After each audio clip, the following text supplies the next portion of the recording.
When footage leaked showing what Diddy was doing 6 days before his arrest, nobody was ready for what came next. The phone calls, the panic, the desperate moves in those final hours, all caught on camera in ways that reveal something much darker than anyone imagined. This isn't just another celebrity downfall story. This is about what really happens when an empire built on power starts crumbling. And the person who saw it coming decades ago is now the one telling the world exactly what went wrong. Netflix just dropped something massive, a 4-part documentary that's already causing absolute chaos across social media and the entertainment industry. The series offers a career-spanning look at Combs' ascent as one of hip-hop's most influential power brokers and his subsequent downfall amid multiple serious allegations. But here's where it gets wild. The man behind this explosive documentary is someone who's been calling out Diddy's behavior for 20 years straight. Someone who refused to stay silent when everyone else in the industry turned the other way. Curtis Jackson, better known as 50 Cent, just became the most talked-about producer in entertainment, and Diddy's team is absolutely losing it over what's being revealed. The documentary dropped December 2nd on Netflix, and within hours, the internet exploded.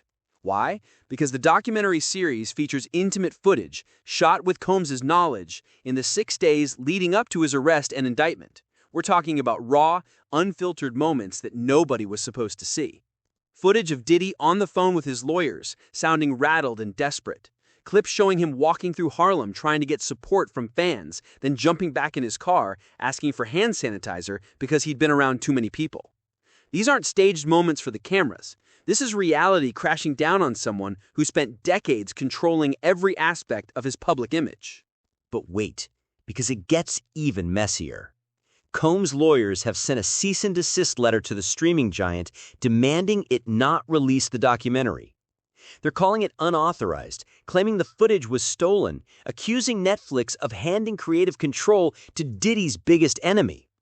The timing couldn't be more dramatic either, with this legal battle happening literally as the documentary went live for millions of viewers worldwide. Let's talk about why this documentary even exists. For 2 decades, 50 Cent has been the one person in hip-hop who wouldn't stop questioning Diddy's behavior. While everyone else stayed quiet, while industry insiders looked the other way, 50 kept speaking up. And now we finally know exactly where this whole thing started. Jackson revealed the shopping request was the thing that made him uncomfortable with Diddy for 2 decades. When Diddy suggested taking him shopping, 50 read it as something else entirely. Like a test to see if he would play along with behavior he wanted no part of. That moment planted the seed for everything that came after. Their feud goes way back to 2006, when 50 dropped a track suggesting Diddy knew something about Biggie's murder, claims Diddy has always denied. But this wasn't just rap beef for the cameras. This was about fundamental differences in how they moved through the industry.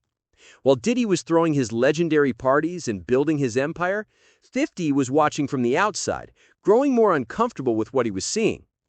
Jackson explained that if he didn't say anything, people would interpret it as hip-hop being fine with Diddy's behaviors. He felt like the only voice willing to break the silence, and that isolation made him even more determined to speak out. The documentary itself is directed by Alexandria Stapleton, an Emmy-winning filmmaker who worked with 50 to create something that goes beyond typical celebrity exposé content. Through explosive, never-before-seen material, including exclusive interviews with those once inside his inner circle, the documentary explores both the glittering empire and darker impulses that shadowed his ambition. We're hearing from former Bad Boy Entertainment employees, childhood friends, artists who worked with Diddy, people who saw things that never made it to the public eye. These aren't random accusers looking for attention. These are individuals who were part of Diddy's world, who witnessed his rise and the troubling patterns that emerged along the way. Now here's what makes this documentary's timing so explosive. Combs was sentenced earlier this year after a trial that ended with serious convictions on multiple counts. He's currently serving his sentence while working on an appeal.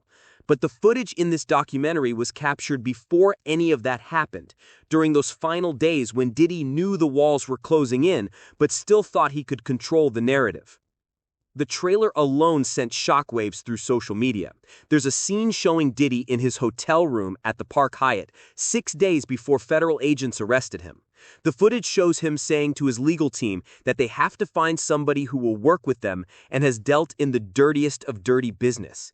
You can hear the desperation in his voice as he tells his lawyers they're not working together the right way, that they're losing. This isn't the confident mogul the public knew. This is someone watching his empire collapse in real time, scrambling for any solution that might save him. But Diddy's team isn't taking this lying down. His publicist released a blistering statement, calling the series a shameful hit piece that is unfair, illegal, and an unnecessary and deeply personal affront. They're furious that Netflix gave creative control to 50 Cent, someone they describe as having a personal vendetta against Diddy for decades. The statement mentions how Diddy has always respected Netflix executives and felt betrayed that his story ended up in the hands of his biggest rival. They're even questioning how the filmmakers obtained the pre-arrest footage, though director Stapleton insists everything was acquired legally and that Diddy has always been obsessed with filming himself. The documentary doesn't just focus on recent events either. It traces Diddy's entire journey through hip-hop history. Born with a relentless drive for stardom and a sharp eye for talent, Combs rose rapidly through the music business with Bad Boy Entertainment, helping usher hip-hop into the pop mainstream and launching key acts including the Notorious B.I.G., Mary J. Blige, Jodeci, and Danity Kane. There's no denying his impact on the culture. He transformed hip-hop into a commercial powerhouse, created stars, built a business empire that extended far beyond music into fashion, spirits, and media. But the documentary asks the question that everyone's been avoiding. At what cost did this empire get built?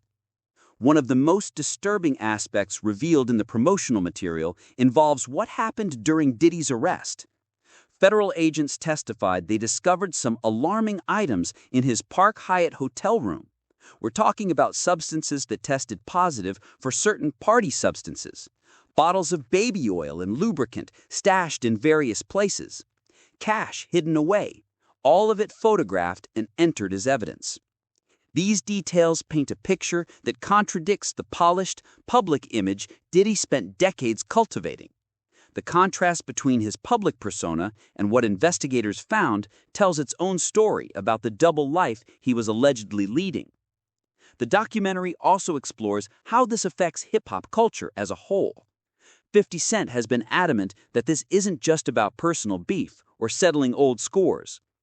He wanted to make sure that an entire culture wouldn't be interpreted as being fine with these alleged behaviors by staying silent.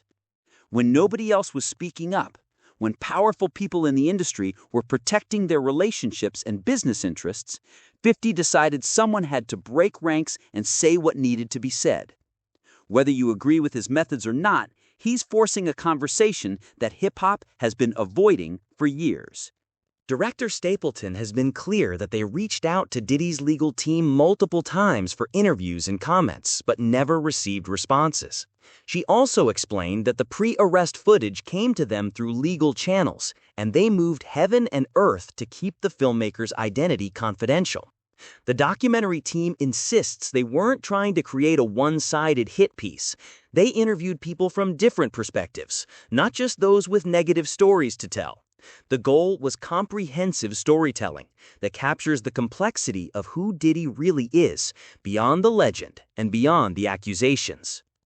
What makes this documentary even more significant is the timing of its release. We're at a cultural moment where accountability is finally catching up with powerful figures who operated for decades without consequences. Diddy's case isn't happening in isolation. It's part of a larger reckoning in entertainment, where behavior that was once tolerated or covered up is now being exposed and prosecuted. The documentary arrives as people are asking harder questions about how power gets abused in creative industries and why it took so long for these stories to come to light. The footage showing Diddy's arrest at the Park Hyatt has become one of the most talked about elements. Surveillance video captured federal agents approaching him in the hotel lobby, separating him from his entourage, handcuffing him, and walking him out past shocked pedestrians on the street. His crew looked completely stunned, pacing around the lobby trying to process what was happening. Diddy himself appeared totally surprised, despite apparently knowing an indictment was coming. He'd traveled to New York planning to turn himself in, but agents decided to arrest him early, catching him off guard in a very public way that stripped away any remaining control over how this story would unfold. 50 Cent addressed criticism that the documentary is just capitalizing on someone else's downfall. He pushed back hard against that narrative during interviews, explaining that his motivation comes from a place of protecting hip-hop culture from being associated with alleged predatory behavior. He's been saying the same things for years, long before Diddy's legal troubles became public. The difference now is that people are finally listening, finally taking seriously what 50 was calling out all along. The vindication he must feel has to be complicated, though, because this isn't just about being right. It's about the damage allegedly done to real people over decades. The documentary promises revelations that go beyond what's been reported in news coverage. We're getting testimony from jurors who sat through Diddy's trial, former Bad Boy Entertainment executives who witnessed his business practices up close, producers who worked alongside him and documented concerning behavior. Producer Rodney Jones provided filmmakers with footage from 13 months working alongside Combs. This insider access creates a portrait built from multiple perspectives, showing patterns of behavior rather than isolated incidents.